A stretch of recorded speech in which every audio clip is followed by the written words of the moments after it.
한판 브리핑 김수민 평론가와 함께하겠습니다. 어서 오십시오. 네, 반갑습니다. 자, 오늘 북한이 오늘 오전이죠. 화성 12호로 추정되는 중장거리 탄도미사일을 발사했습니다.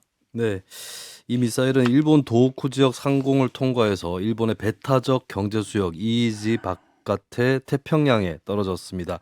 2017년 9월 이후 처음으로 일본 본토 상공을 통과한 북한 미사일이었고요.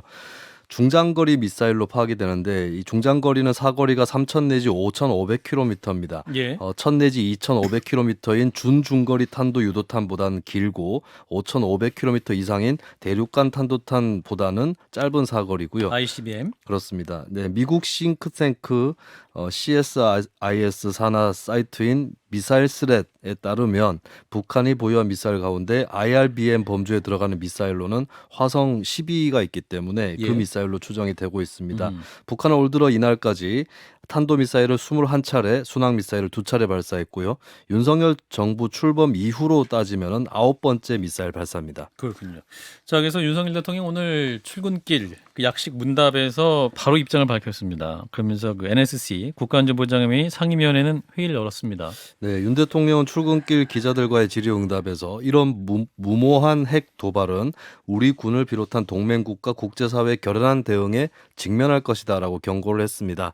NSC 긴급회의는 국가안보실장 주재로 오늘 오전 9시부터 9시 50분가량 진행이 됐고요. 예. 윤 대통령은 회의 중간에 참석을 해서 북한 도발이 유엔의 보편적 원칙과 규범을 명백히 위반한 것임을 지적하고 이런 도발이 한미를 포함한 영내외 안보 협력을 더욱 강화시킬 뿐이다라고 강조했습니다. NSC 상임위는 국제사회와 함께 다양한 대북 억제 방안을 모색하기로 했고 북한 도발을 무력화할 철저한 대비태세를 확인했다라고 밝혔습니다. 예. 자, 북한의 미사일 도발. 자, 어떤 신호나 의미로 해석해야 될까요? 자, 진 작가님부터. 글쎄요. 북한 같은 경우가 지금 호기라고 생각하는 것 같아요. 예. 왜냐하면 지금 러시아와 밀월 관계에 들어가지 않았습니까? 한편으로는 뭐 북한이 부정을 하긴 했지만 러시아가 부족한 탄약을 북한에서 구하는 일도 있었고 또 이번에 4개주 병합했을 때 다른 나라와 달리 북한이 제일 먼저 승인하고 나섰단 말이죠. 예. 근데 러시아 같은 경우에는 사실 동맹이 없습니다. 지금 북한하고 음. 이란 정도인데 중국도 좀 빼고 있고 그런 상황 속에서 안보리 이사국이지 않습니까? 그래서 러시아가 핵실험을 하든 뭐 미사일을 쏘든 아마도 이제 규탄 결의안 같은 거 낼 때 비토를 올 수가 있는 데다가 예. 두 번째는 뭐냐 그전까지만 해도 그래도 북한에 대한 제재에 느슨하게 참여를 했는데 이것도 좀 참여 안 할 수가 있거든요. 그러니까 북한으로서는 지금이야말로 핵무력을 갖다 완전히 이제 확립하는데 굉장히 중요한 시기라고 봤던 것 같고 두 번째로는 대내적인 목적도 있는 것 같아요. 예. 그 북한 정권은 누가 봐도 다 실패한 정권 아닙니까? 근데 유일하게 성공한 분야가 이거거든요. 핵무기 개발. 그렇죠. 그래서 자기네 자국민들을 향해 가지고 우리가 성공하고 있다는 걸 보여줄 수 있는 유일한 카드가 이게 아닌가. 그래서 저러는 게 아닌가 싶습니다. 예, 김 소장님은? 약간 전에도 소개해 주셨습니다만 국제사회와 함께 다양한 대북 억제 방안을 모색해야 된다. 이 말씀 좀 맞는 말씀이라고 생각하고요. 한미일 군사 이 협조 이것도 매우 중요하고 거기에 플러스해서 중국과 러시아는 지금 뭐 상황에서 우크라이나와 여러 가지 문제가 있기 때문에 우리나라가 러시아하고 지금 유대를 강화하겠다 이렇게 불가능할 테니까요. 중국과의 관계 어쨌거나 북한 문제에 있어서 중국의 결정권은 아직도 여전히 전 영향력이 크다고 보거든요. 그런 부분에 있어서 협조가 좀 잘 돼야 할 텐데 그런 정도 여지를 남겨놓고 미국과의 관계를 지금 돈독하게 하는 것인지 아니면 중국과의 지금 외교 관계를 어떻게 하고 있는지 사실 잘 그림이 잡히지 않는 점이 조금 아쉽고요. 그런 점에 있어서 좀 더 강조가 됐으면 좋겠습니다. 예. 이 관련 이슈는 잠시 후에 김종대 전 의원을 연결을 해서 좀 짚어보도록 하고요.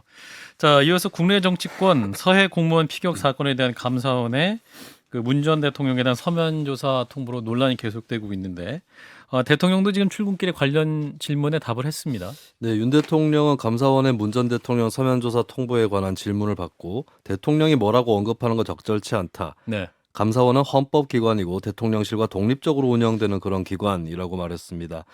대선 때부터 서해 공무원 수사에 누구도 성역이 없다는 입장이었는데 어떻게 생각하느냐라는 질문에 대해서는 일반 원칙 아니겠나라고 반문했습니다. 정말 일반적으로 답변을 했군요. 네, 그렇습니다. 자, 이제 그러나 정치권의 반응은 다릅니다. 거의 전면전 양상으로 펼쳐지고 있는데 일단 감사원 규탄대회를 열었어요. 민주당이 1인 시위에 돌입했고 국민의힘은 감사원을 이제 지원하고 의혹 검증을 펴려고 있는 그런 상황인 것 같아요. 네, 민주당은 의원총회를 연 다음 국회 로텐더홀에서 윤석열 정권의 외교 참사 정치 탄압 규탄 대회를 개최하고 총력 대응 태세에 돌입을 했습니다. 예. 감사원 앞 1인 시위에도 돌입을 했는데요. 첫 주자로 송갑석 의원이 나섰는데 감사원을 두고 청부 조사를 하는 곳으로 전락했다라고 주장했습니다. 청부 조사. 그렇습니다. 조사를 요청 받으면 하는 곳이다. 뭐 정권의 청부 조사 뭐 이렇게 해석을 할 수 있겠습니다. 예. 민주당은 감사원 임직원이 정치적 중립을 유지하지 않으면 형사처벌을 받고 특별감찰 시에는 국회 승인을 받고 감사 결과를 보고하도록 하는 감사원법 개정안에도 속도를 낼 방침입니다. 예. 반면에 국민의힘에서는 감사에 성역이 있을 수 없다는 입장입니다. 조호영 원내대표는 대한민국 국민은 누구나 법 앞에 평등하다. 전직 대통령이라고 해서 특권을 가질 수 없고 응해야 하는 것이 당연하다라고 하면서 문 전 대통령이 감사원에 무례하다고 한 것은 과민 반응이라고 역공했습니다. 예. 자, 한편 법사위에서는 오늘 대법원 국정감사가 잡혀 있었는데 이 감사 문제로 오전에 파행이 있었군요. 네, 처음에는 피켓 때문에 신경전이 1시간 동안 펼쳐져서 감사가 개시되지 못했습니다. 예. 민주당 의원들은 정치 탄압 중단하라라고 쓰인 피켓을 붙였고요. 국민의힘 소속 의원들은 정쟁 국감 노, 민생 국감 예스라는 피켓으로 맞불을 놓았는데요. 근데 어떻게 다 피켓을 준비합니까? 상대당이 준비한다는 거 알았을까요? 뭐 이 구호를 봤을 때는 예. 굉장히 구체적인 구호는 아니기 때문에 예. 어떤 사안에 대해서든 미리 준비가 돼 있었지 않았을까. 포괄적인 의미로 그렇습니다. 피켓을 양당 준비했다. 네, 예. 그리고 이를 중재하는데 김도우 법사위원장 시간을 소요를 했고요. 결국에 여야 모두 피켓을 철거를 했는데 법원행정처와 사법연수원 등의 업무 보고가 시작될 때쯤 감사원 감사 관련해서 의사진행 발언, 양당 의원들의 갑론을박 이런 것들이 이어지면서 다시 파행으로 치달았습니다. 이 과정에서 나온 이야기들을 좀 살펴보면요. 예. 민주당의 기동민 의원은 최재해 감사원장과 유병호 사무총장의 즉각 사퇴를 요구를 했고요. 권칠승 의원은 감사원은 정부의 지원기관임을 자임했고 하수인으로 전락했다라고 말했습니다. 예. 한편 정점식 국민의힘 의원은 박근혜 전 대통령 검찰 조사에 대해서 문재인 전 대통령이 피의자 방어권 챙기기라고 논평한 것을 상기시키면서 감사원 또 전직 대통령을 예우할 게 아니라 피조사자로 다루면 된다라는 주장을 내놨습니다. 예. 자, 감사원의 문재인 전 대통령에 대한 서면 조사 통보로 굉장히 지금 전면전 양상인데 이러한 상황 어떻게 봐야 될까요? 진 작가님부터. 양쪽 다 입장에 나름대로 일리는 있거든요. 일단 누구나 법 앞에서 평등하고 음. 뭐 감사 받아야죠. 그리고 또 어쩌면 이것이 이제 감사원의 일상적인 절차인지도 모르죠. 그리고 전직 대통령 사례들도 있고 예를 예. 들어서 김영삼 노무현 대통령, 그다음에 이명박 박근혜 대통령 다 서면 조사를 한 적이 있거든요. 그러니까 김영삼 노무현 대통령 답변까지 제출한 바 있고요. 이명박하고 박근혜 대통령 답변을 제출하지 않았지 않습니까? 그런데 이게 이제 이렇게 보면 저는 너무나 당연한 것처럼 보이는데 예. 다른 한편으로는 뭐냐면은 이걸 한다고 뭐 답변을 하시겠어요? 안 하지 않습니까? 그렇다고 고소를 할 수 있겠습니까? 그러니까 이명박 박근혜 전 대통령 같은 경우에도 답변 예. 안 했는데 고소 못 했거든요. 예. 그럼 굳이 이게 실효성도 없는 건데 굳이 이런 절차를 밟아야 되느냐. 음. 그리고 그 사무총장이라는 분이 조금 감사 스타일에 좀 거친 것으로 좀 알려지지 않습니까? 유병호 사무총장. 예. 게다가 또 이게 문제는 뭐냐면 그 서해 공무원 사건, 그 다음에 또 한편으로는 북송 사건과 연결해가지고 그 정권에서 일단 적폐 수사로 했던 그 지목했던 그 부분이잖아요. 이 세 예. 가지가 있으면은 조금 이게 좀 약간 정치적 성격을 띈 것도 같고, 그래서 저는 이런 거 좀 안 했으면 좋겠다는 생각이 들거든요. 왜냐하면 전직 대통령에 대한 예우가 있고, 이거 뭐 거기 서면을 한다고 거기서 무슨 뭐 대단한 게 나오겠습니까? 이런 절차라면 지금 이런 민감한 시기에 굳이 오해 살 일은 좀 안 했으면 좋겠다는 생각이 들고, 또 한편으로는 아주 정략적인 이유에서도 지금 민주당은 신났죠. 왜냐하면 이재명 대표에 대한 공격, 이재명 대표에 대한 수사를 갖다 정치적 공격이라고 했는데 예. 잘 안 먹히거든요. 왜냐하면 그것들 자체가 되게 비리 사건들이란 말이죠. 그런데 문재인 대통령을 딱 끼워놓게 되면 이 틀이 좀 사네. 거기다 또 MBC 있네. 언론자요. 이렇게 되다 보니까 일종의 뭐 프레임 하나가 딱 자연스럽게 만들어지거든요. 정치 그래서 탄압 프레임 만들어진다. 정략적 관점에서도 이건 굳이 할 필요가 없었다는 판단이 들어요. 네. 김 소장님?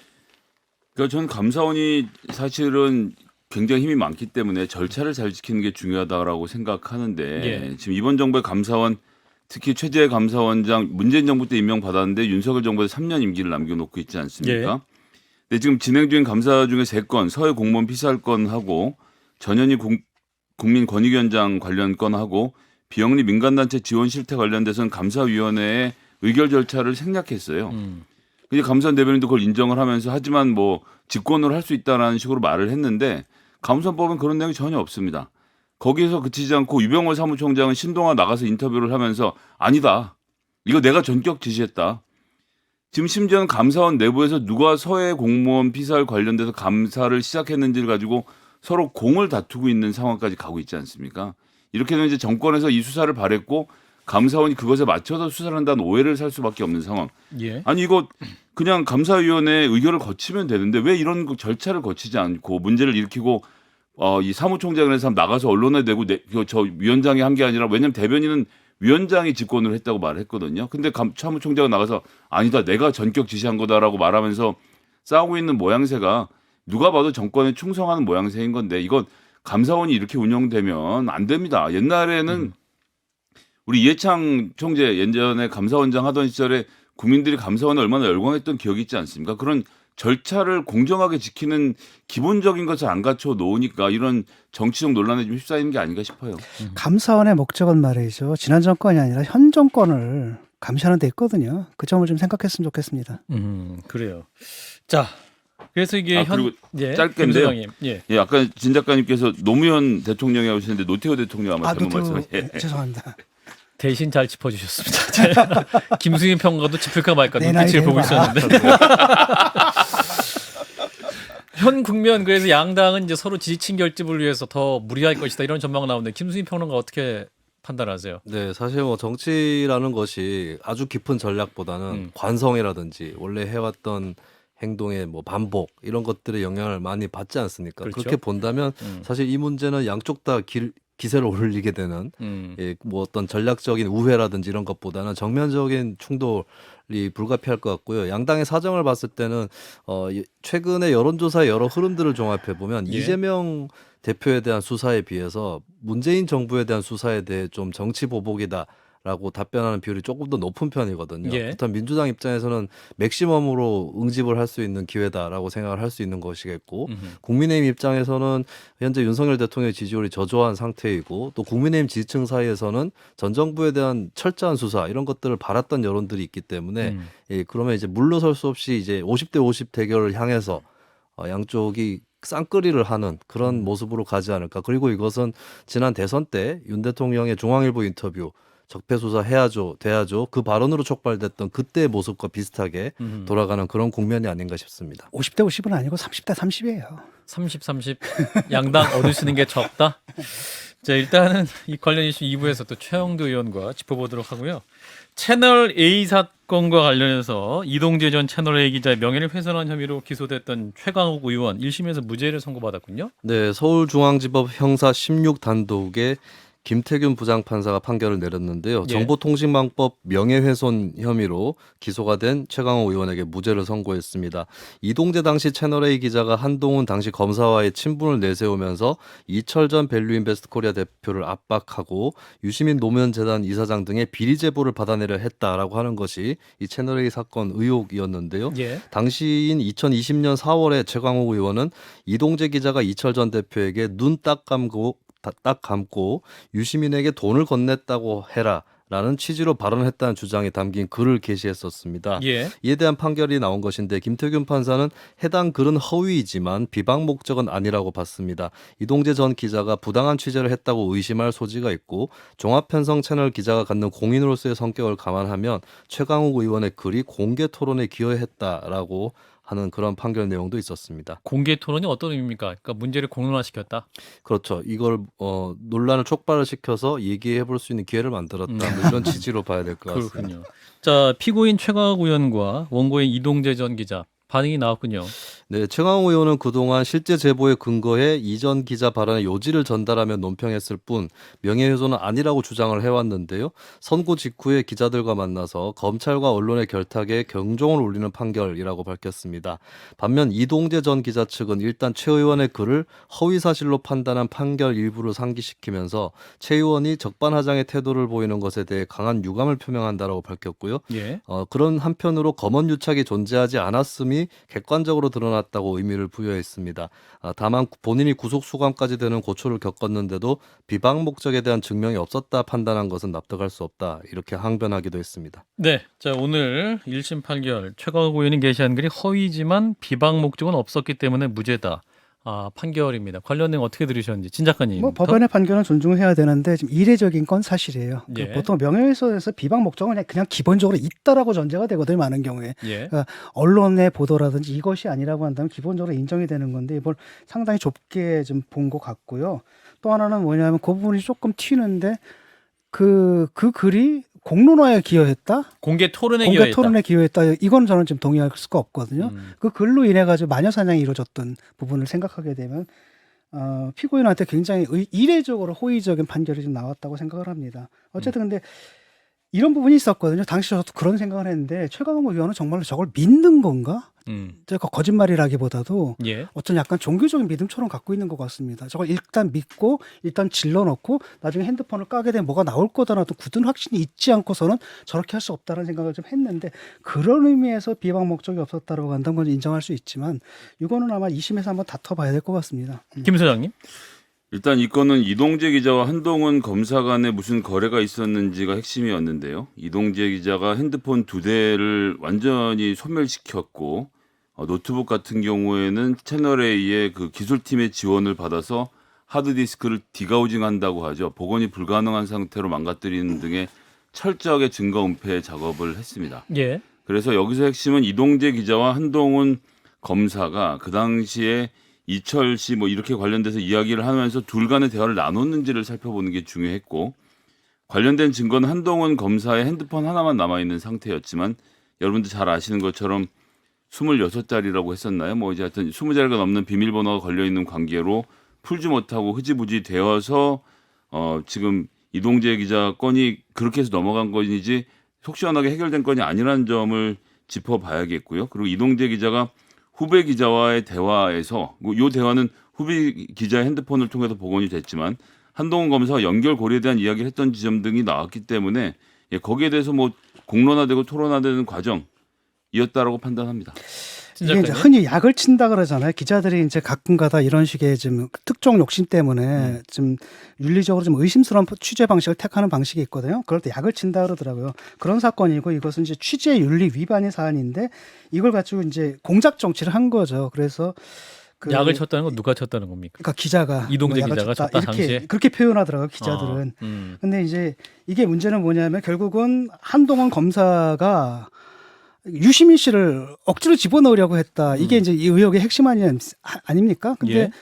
공개된 녹취록에 딱 그러면 한동훈 검사는 아주 명백하게 난 유시민한테 관심 없다라고 얘기를 하거든요. 예. 이런 부분이란 말이죠. 그래서 명백하게 거짓말을 했고 이게 이제 법원에서 허위 사실이 인정이 된 겁니다라고 한다면 저는 그 최강욱 의원이 한동훈 검사장하고 이동재 기자한테 미안하다고 해야 된다고 봐요.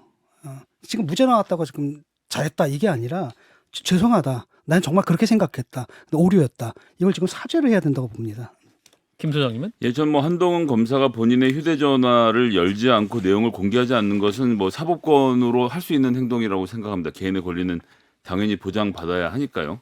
그렇지만 이제 공개하지 않음으로써 이동재 한동훈 간에 거래가 있었는지 내역은 결국 모르는 상태로 넘어가게 됐죠. 증거주의랍니다. 우리가 알 수가 없거든요. 신의 관점 우리가 참칭할 수가 없기 때문에 그냥 얻는 겁니다. 그 법원에서 나온 모든 증거들을 가지고 얘기를 했을 때 그다음 명백한 사실이 있지 않습니까? 유시민에 일단 관심 없다라는 명백한 언급이 본인의 언급이 녹취까지 됐는데 그런 식의 그 음해는 제가 볼 땐 그 자체가 허위라고 봅니다. 이동재 기자가 김 당시에 피고 이철 씨 측을 설득을 하면서 내가 한동훈 혹은 뭐 이제 이름만 대면 알 수 있는 최측근과 통화하는 과정, 뭐 녹취를 들려주겠다, 녹음을 들려주겠다 등의 공언을 했던 점 등을 고려하면 둘 간에 무슨 내용이 있었는지는 살펴봐야 되는데 한동훈 검사도 그런 얘기를 했었죠. 증거로 수집된 핸드폰을 공개하지 않으면 그리고 그것과 관련돼서 다른 말을 하면 훨씬 더 압박이 강한 전방위적인 수사를 거쳐서 압박을 해서 범죄 행위를 찾아내야 된다. 조국 교수 때 본인이 세웠던 논리이지 않습니까? 하지만 지금의 한동훈 검사를 수사했던 검사들은 핸드폰 비밀번호가 안 열리는데요. 가르쳐드릴 수 없습니다. 아이고 알겠습니다 하고 마무리 지었던 건을 국민들은 알고 계실 겁니다. 근데 그건 국민의 기본권이에요. 그다음에 재판에 들어오지는 않습니다. 그거는 이런 게임을 해야 되는데 그 안에 뭐가 있었을 것이다. 그런데 그런 추측도 뭐가 되냐면 명백하게 유시민에게 관심이 없다는 명백한 본인의 언급이 있는데 이거하고 충돌이 되잖아요. 그 상상 자체가 그 추측 자체가. 그러니까 상상이 아니고요. 그러니까 그 다음에 그 핸드폰을 못 가는 데는 다른 이유가 있을 수도 있다라는 거예요. 자, 다양한 이유가 있을 수 있는데 그게 그거라고 추정에 의해서 그거라고 단정을 하는 것 자체가 좀 잘못됐다고 보고 잠깐 일단 사실이 언론에 법원에 의해서 마무리해 주세요. 허위 사실이다. 인정이 됐으면은 자기가 허위 사실을 유포한 부분에 대해서 적어도 의도는 없었지만 죄송하게 됐다라고 사과는 해야 된다는 거죠. 네, 김 소장님 말씀하세요. 예, 이동재 기자가 후배 기자와 통화하는 과정에서 녹취록을 통해서 한동훈 검사와 연관성에 대해서 이야기한 부분이 하나 있고요. 근데 휴대전화 지금 공개하는 것은 요즘 검찰도 달라져서 압수수색은 키워드를 중심으로 해서 해당 내용만 추출하는 것이지 핸드폰 전체를 까서 그 사람의 사생활을 까발리는 행위를 하지는 않습니다. 문제 핵심을 보세요. 연관이 있건 없건 간에 문제는 뭐냐면은 한동훈이 유시민을 잡아놓으려고 했다는 거 아니에요. 마무리해 주시죠. 문제 핵심은 이동재 기자가 휴대폰 전화 2대를 전부 다 부셔버려서 관련된 내용을 전혀 살펴볼 방법이 그게 없다는 본질하고 것이죠. 무슨 관계가 있습니까? 본인이 그 관심 없다고 명백히 말하는데. 김 소장님 발언하고 아니요, 마무리하겠습니다. 뭐 그러시죠. 예, 알겠습니다. 예. 여기까지. 청취자들 듣는 거지 뭐 제가 일단은 작가님을 설득할 일은 아니지 않습니까? 일단은 사과를 해야 거기까지 정도 됩니다. 하셨으면 알겠습니다. 아니 그게 아니라 일단은 사과를 하셔야 마지막 된다고요. 말씀 항상 하시죠. 최강호 의원. 왜냐하면 좀 내가 먼저 지치네요. 시작을 하고 네. 본인이 그다 반박을 하게 되면 나도 기회가 있어야 되잖아요. 그래서 그렇게 되는 거지. 아주 먼저 말씀하십시오. 예. 마무리하겠습니다. 네, 청취자 여러분이 판단해 주시고요. 택시 얘기 잠깐 해주실까요? 네, 김정재 의원을 연결할 거긴 합니다만. 예. 네. 네, 오늘 국토교통부가 심야 택시난 완화 대책을 발표했습니다. 그동안 여당과 정부가 당정 협의를 해왔던 사안인데요. 그동안 거론되었던 호출료 인상, 택시 부재 해제 등이 모두 일단 포함이 됐습니다. 심야 호출료를 인상해서 인센티브를 효과를 노리겠다라고 하는 거, 그리고 강제 휴무를 중형 택시에 대해서 주기적으로 시키는 택시 부재를 해제해서 기사가 자유롭게 운행할 수 있도록 여건을 조성한다. 이런 내용들이 주요 내용으로 포함됐습니다. 예. 그러니까 기사들의 취업과 운행도 더 쉽게 만들고 소비자들의 수요를 고려한 서비스도 확대하는 그런 방향이군요. 네, 이것들이 더 포함이 돼서요. 택시회사 취업 지원자는 범죄 경력 조회 등의 필요한 절차만 이행하면 즉시 운전이 가능한 임시 자격이 부여되고요. 예. 또 법인 택시 기사가 동일 차량을 2일 이상 운행하고 별도의 주차 공간을 확보하면 차고지 밖에서도 주차 및 근무 교대가 가능하도록 하는 조치, 그리고 택시 기사들이 원할 경우 심야 시간대만 일할 수 있는 법인 택시 파트타임 근로도 허용이 될 전망입니다. 네, 이 실효성에 대한 질문 당연히 있을 수 있는데 잠시 후 국민의 김정재 의원 연결하겠습니다. 지금까지 함께해 주신 분 김수미 평론가 고맙습니다. 감사합니다. 좋아요? 구독! 알림 설정.